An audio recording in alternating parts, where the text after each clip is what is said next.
नमस्कार, श्री स्वामी समर्थ. कसे आहात तुम्ही सर्वजण? मी पण मस्त आहे. भरपूर दिवस झाले ह्या व्हिडिओचा शॉर्ट्स तर मी टाकलेले, पण फुल व्हिडिओ मी अजून तुमच्यापर्यंत शेअर केला नव्हता. तर चला, आज आपण मेथीच्या पुरीचा पूर्ण व्हिडिओ पाहूया. तर मेथीच्या पुऱ्या करण्यासाठी मी सर्वप्रथम गव्हाचे पीठ 2 वाटे घेतले आहे. त्याच्यामध्ये 2 चमचे बारीक रवा आणि 2 चमचे बेसन पीठ टाकून घेणार आहोत.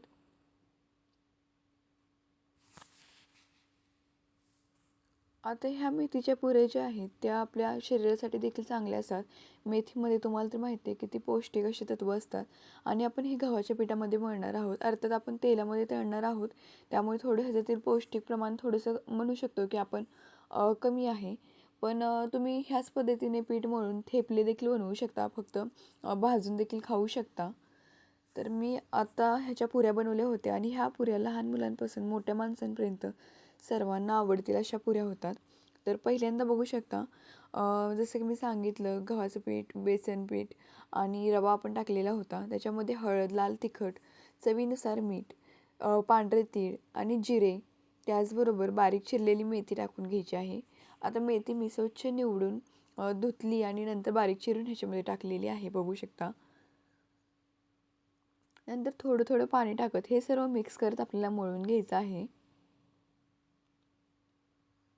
आता पीठ मळताना एकच गोष्ट लक्षात ठेवायची आहे आपल्याला, की पीठ जास्त सैल मळायचं नाही आहे, नाहीतर पुऱ्या लाटताना त्या पुऱ्या आपल्याकडून खूप पातळ होतात आणि तेलात टाकल्यानंतर त्या पुऱ्या एकदम कडक होतात.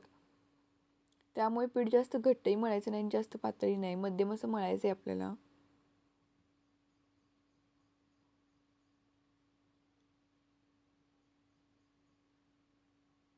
आणि अगदी 15 ते 20 मिनिटांमध्ये पुऱ्या होतील अशी रेसिपी आहे. त्यामुळे तुम्ही देखील नक्की एकदा ट्राय करून बघा आणि चवीला देखील अप्रतिम आहे. तुम्ही ह्या पुऱ्या सॉससोबत किंवा बटाट्याच्या भाजीसोबत वगैरे खाऊ शकता. तर पीठ अशा पद्धतीने मळल्यानंतर ह्याला तेल लावून घ्यायचं आहे. आपण चपातीला किंवा पोळ्यांच्या पिठांना जसं तेल लावतो त्याच पद्धतीने लावून घ्यायचं आहे. छान असं मळायचं आहे आपल्याला, जेणेकरून तेल लागल्यानंतर हे पीठ जे आहे ते एकदम मऊसूत होईल. आता 15 ते 20 मिनटं आपल्याला याला झाकण ठेवून तसंच ठेवायचं आहे. नंतर 15-20 मिनिटांनी छान अशा पुऱ्या लाटायच्या आहेत. आता पुऱ्या लाटताना अर्थातच पुऱ्या जास्त जाडही लाटायच्या नाहीत आणि पातळही लाटायच्या नाहीत. मध्यम अशा लाटायच्या, जेणेकरून त्या तेलात टाकल्या की छान अशा तळून फुगतील.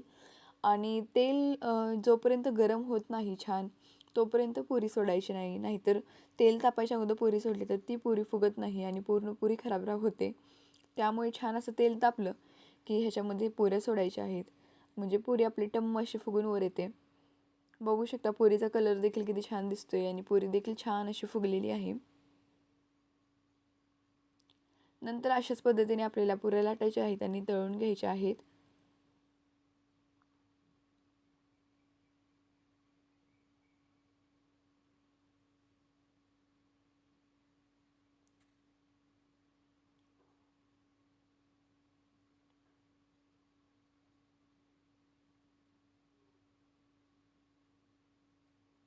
आणि अगदी थोड्या पिठामध्ये देखील भरपूर पुऱ्या होत्यात.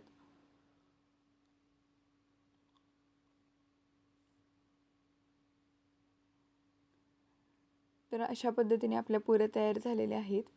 तुम्ही बघू शकता किती छान पुऱ्या दिसत आहेत आणि आतमधून देखील जाळीदार झाल्यात आणि मस्त फुगलेले आहेत. तुम्हाला आजची रेसिपी कशी वाटली नक्की सांगा आणि ही रेसिपी नक्की ट्राय करून बघा. व्हिडिओ बघितल्याबद्दल धन्यवाद.